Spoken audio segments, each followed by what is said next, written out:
Howdy, y'all. I have an extra special guest. I'm so excited to introduce you today. We have H&R Block Chief Small Business Officer Jamil Khan here to discuss entities. First of all, it's the best title ever. I want to be the Chief Small Business Officer of America.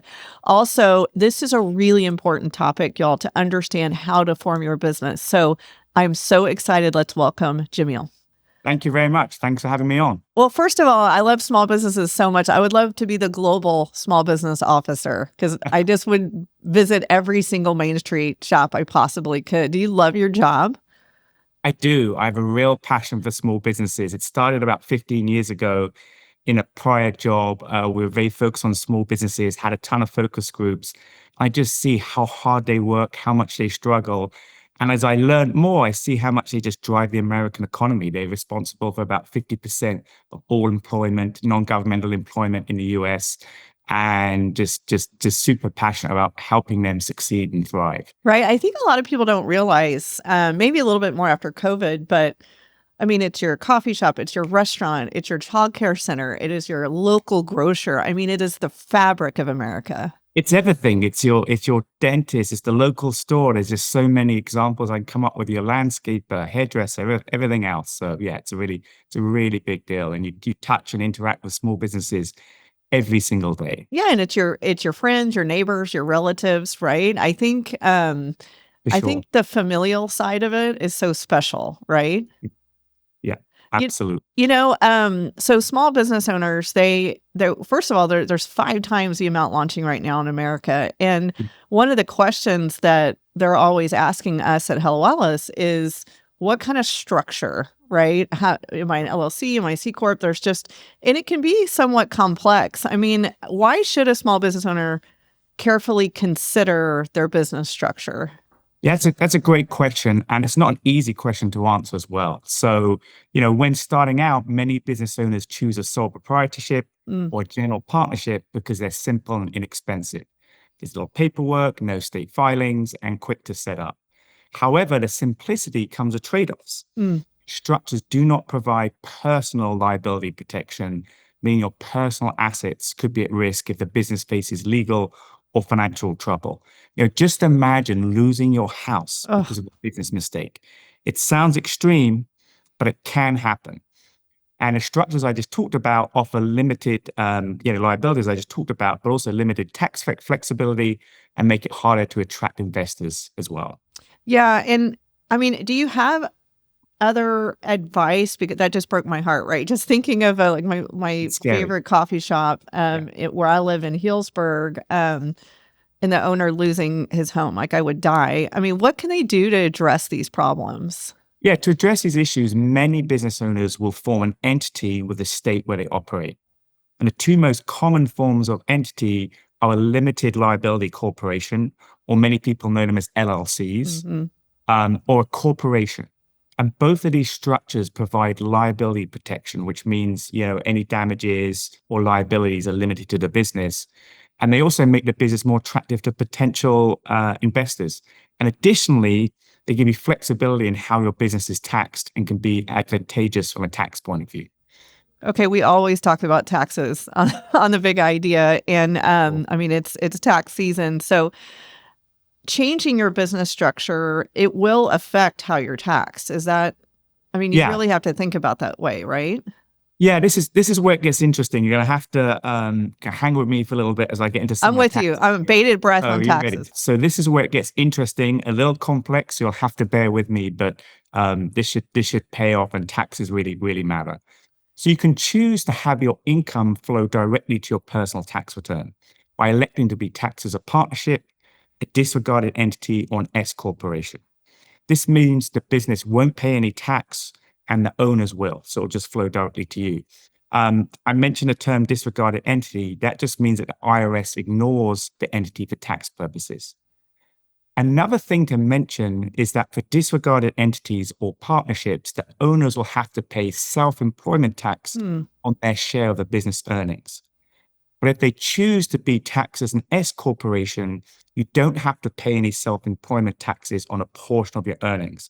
And this can result in significant savings, potentially worth thousands of dollars. And I've seen examples where people take home thousands of dollars more in their pocket. It can make a pretty big difference. We need every penny.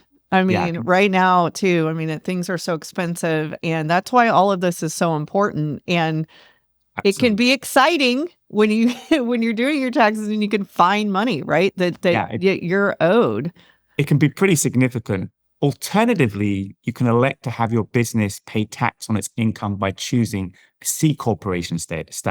This is essentially what a big company in America typically does, a C corp.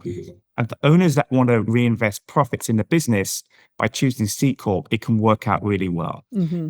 This is because C corps have a flat tax rate of 21%. Maybe I can take you through an example if you help. Yeah, If that's please. helpful. Oh, we love Yeah. examples. Please give me Yeah, one. so we'll keep it simple. So say you Okay. own a business that has profits of $100,000. The business would pay a flat 21%, which is $21,000.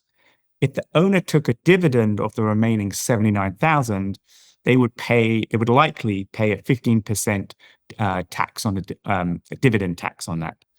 But if they reinvested the profits back in the business, the owner would avoid paying those taxes and potentially have more deductions depending on how they invest in the business. Hmm. And reinvesting, I mean, that we talk a lot about with capital being high right now. That's such a wise move, right? Do you think there's a downside to creating an entity? Yes, there is. It's not all about the upsides. There's some extra steps and a bit of an admin burden you have to work through. So first, you'll need to file documents with your state. So that takes a bit of time. Second, there are continuous formalities depending on your particular state's requirements. Mm. So an LLC usually requires an operating agreement and an annual statement of information. If you have a corporation that has more requirements, you're creating bylaws, holding annual meetings, and keeping minutes. You'll need to ensure you complete all of these required filings on time, or there can be penalties. Hmm. You'll also need to obtain an EIN, which is an employer identification number, from the IRS for tax purposes. However, many people find they're willing to go through these steps to gain the liability protection and the tax savings. They often think it's worth the burden if you're at a certain scale of business. Yeah, I think our toughest commodity as business owners is time. So Yes, absolutely. sometimes when you think, oh, is it more of a burden and so on? But I think it's important, Jamil, to weigh everything you've said, the upsides and downsides, and get advice and expertise, right? It's so important. I mean, this is putting you on the spot a little bit, but should all businesses form an entity? Yeah, you're not going to love my answer because the answer is Uh-oh. it depends, but it depends on your goals, your risk tolerance, your growth plan, your revenue. I'd say the best move is to talk to a professional, someone who can help you choose the structure. And here's the thing, remember, it's not one and done. You can revisit your choice periodically and you can make changes that suit your business. I'd also say at H&R Block, at Block Advisors, we have a business entity calculator you can play with on blockadvisors.com. You can input different scenarios, and it'll give you a high-level perspective on different structures. Although you'll still want to consult with a professional, it's a good first step to explore the topic and understand what some of the benefits could be. So this might be the hardest question of the day. Do you have a small business that you just love?